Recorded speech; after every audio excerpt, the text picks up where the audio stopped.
Segment 4, Northtown Neighborhood News Magazine, a presentation of Sonny Hirsch and myself, NTNM on the web, caps24.org for community policing.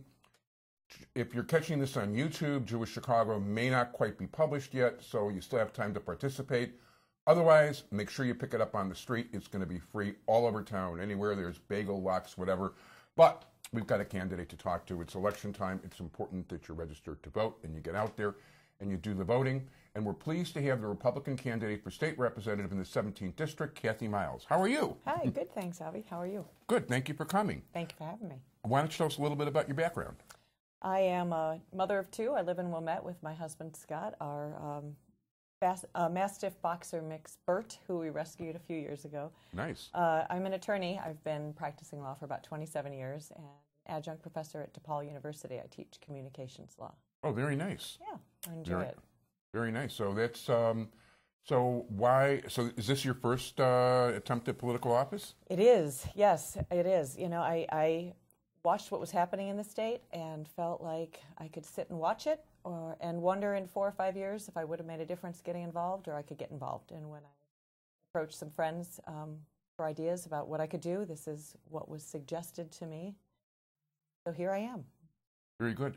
And for people who aren't aware, you're running in the 17th District. Yes. Okay. What cities and boundaries approximately are the 17th District? It's hard to define it exactly. It keeps changing, but it's the west half of Wilmette, essentially west of Green Bay, and Glenview all the way over to 294, the north half of Skokie, essentially from Main Street north, the northwest corner of Evanston, the part of Evanston that's under the part of my district in Wilmette, a little L-shaped piece of Morton Grove, and the southern end of Northbrook, and four houses in Winnetka.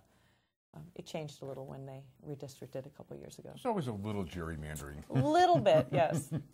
So very good. We do here in all those areas, so that much is good. And so you decide, people encouraged you to run. Yes. Okay. So from there,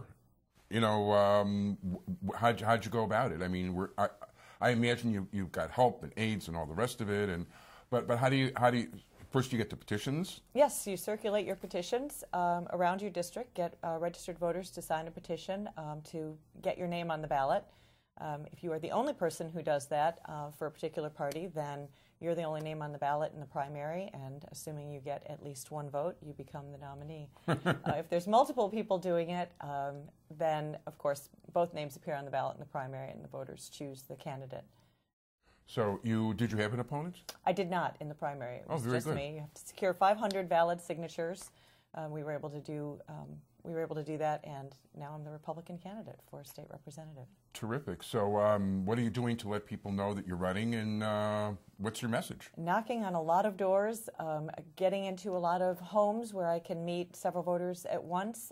Because I work full-time outside of the home, too, for me, time's a premium, so I always welcome opportunities to meet with groups of voters and talk to them about the issues that are important to them. Of course, we're also messaging through mail and through social media and emails, etc.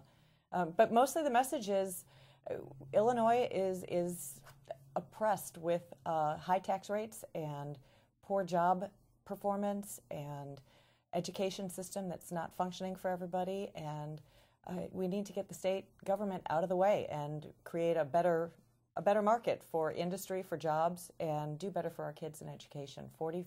66% of 4th and 8th graders don't read or do math at grade level in this state, wow. Which we're fortunate in the 17th District.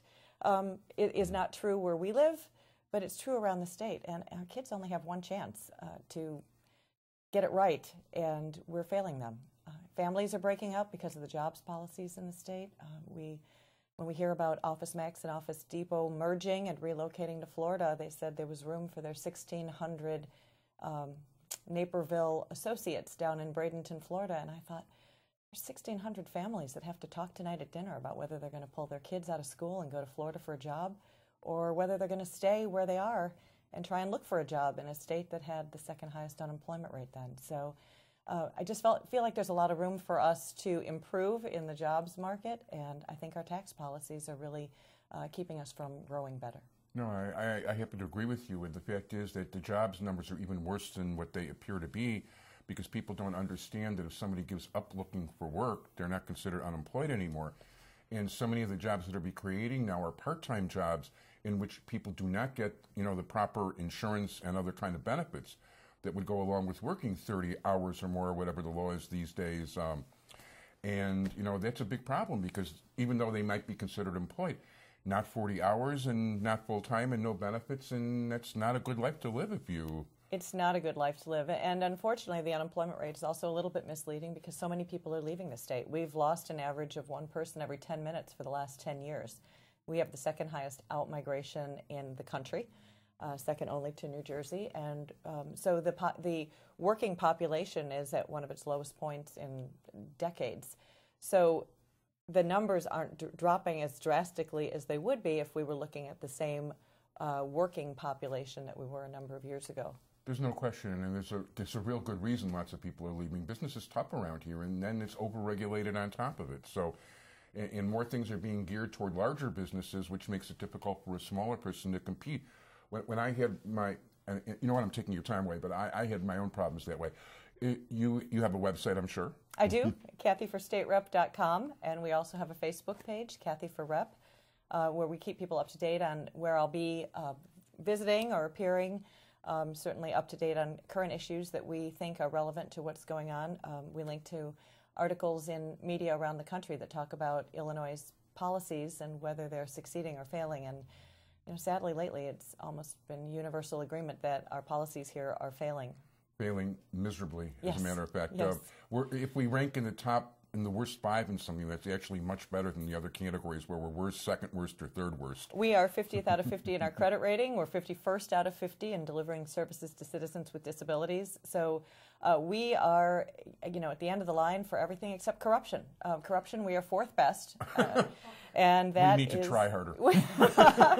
Despite apparently a really valiant effort with the number of officials we've had imprisoned, but corruption comes with a large disposable discretionary spending. At this point, Mickey's hands are really there, so I want to thank you very much, Kathy Myalls, KathyForStateRep.com, Kathy for State Rep on Facebook. Kathy for Rep on Kathy Facebook. for Rep on Facebook. Good luck in the campaign, and thank you very much for coming. Thanks for having me, Avi. Nice to be here. Thank you. Thank you very much, Sonny. Thank you, everybody, for watching. Make sure you vote. Bye-bye.